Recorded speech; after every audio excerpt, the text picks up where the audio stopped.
Hey guys, this is Jason Dunn from Smartphone Thoughts, and I'm here with my review of the AT&T Pantech Matrix Pro. So I did an unboxing earlier, and I ended up actually using this phone full-time as my phone for a little bit over a month, almost 2 months actually.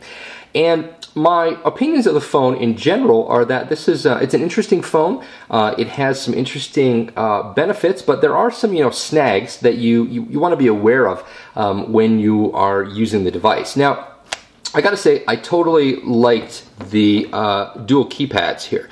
I found that for a lot of the time I could just pop up on the phone and just start typing a name or a number or whatever, and bam, I could get my get the contact up really quickly. So I really quite liked that. Now the keyboard sliding over, you're gonna see, now that's one of the things I didn't like. So I'm gonna kind of do that again, and it just still takes too long, to kind of flip over. So that was one of the things I didn't necessarily like, is that if you flipped up the keyboard and you started, punching buttons right away, it wouldn't always register because the operating system was, or the hardware rather, was churning to try to do this, the screen rotation. So, yeah, I got to admit it, I'm jealous, of how quickly the iPhone, will rotate to landscape mode or whatever, and I just really want to see Windows mobile devices do better, but, it's not really the end of the world.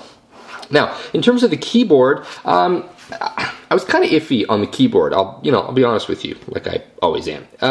The keyboard, when you start using it, it's not awful, but compared to a QWERTY keyboard on something like the Samsung Blackjack, like a vertical style phone where the keys have more space, this keyboard is definitely not quite as good. So they do make a bit of a sacrifice, to kind of get it to be not too long. Like, I'm sure, if they extended it out another ½ an inch or something, they could have more space in between the keys, but that would have made the phone overall, quite a bit bigger. So you do sort of pay for the convenience of having two keyboards. Now, speaking of that, there is the thickness issue. Now, originally, I thought that this was actually going to bug me quite a bit, because I looked at it and I thought, oh man, this thing is just, friggin' huge. It's so thick. But honestly, carrying it in my hand or carrying it in my pocket, I didn't really notice it. Now, would I like it to be thinner? Yeah, absolutely. I would love it if it was able to have two keyboards and be thinner. But, when you do go with a dual sliding design like this, you are going to make some sacrifices. And one of those sacrifices is it's going to end up being thicker, than your average phone.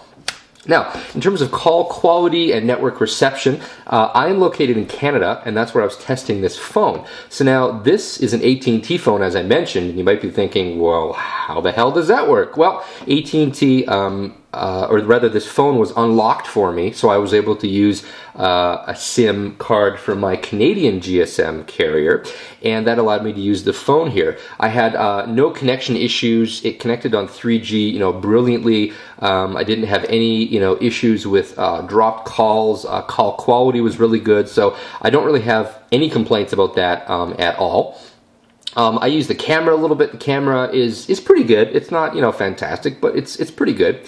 One of the things I really wish that they would have changed. Now, I came from using a Samsung Jack, which is a Samsung Blackjack 2, and on that phone, the little D-pad, you could actually rotate it. And one of the weird things was that I looked at this and I kept expecting it, I wanted to rotate with it. And so I had to really train myself to stop doing that, because even though it looks like you should be able to rotate it, you can't. So you have to actually go, up and down, left and right, etc.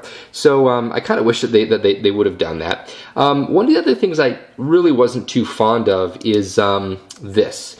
This is the completely and totally proprietary custom plug. So, man, I just like custom plugs. So what this means is that you have to use their power adapter and their sync cable, because it's not a standard mini USB connector. And honestly, that just makes me grumpy. There was a couple of situations where I didn't have this particular charger with me, or I think it was actually a sync cable, and I couldn't do what I needed to do because I didn't have the right cable. So that's really irritating. I really wish that AT&T had told Pantech, you know what, mini USB or death, right? That is the only connection that we're going to support. So that's one thing to be aware of. Now another kind of specific issue, and I'll say this with a big caveat, because this phone is really only available on AT&T, this isn't going to be an issue for basically anyone but me, or anyone that gets this phone and tries to unlock it. I'm going to suggest that you do not do that. Don't get this phone and try to unlock it. If you get it and you're on the AT&T network, sweet, you will not have any problems. But if you do like I did, you're going to have some problems. What am I talking about? There's two particular issues.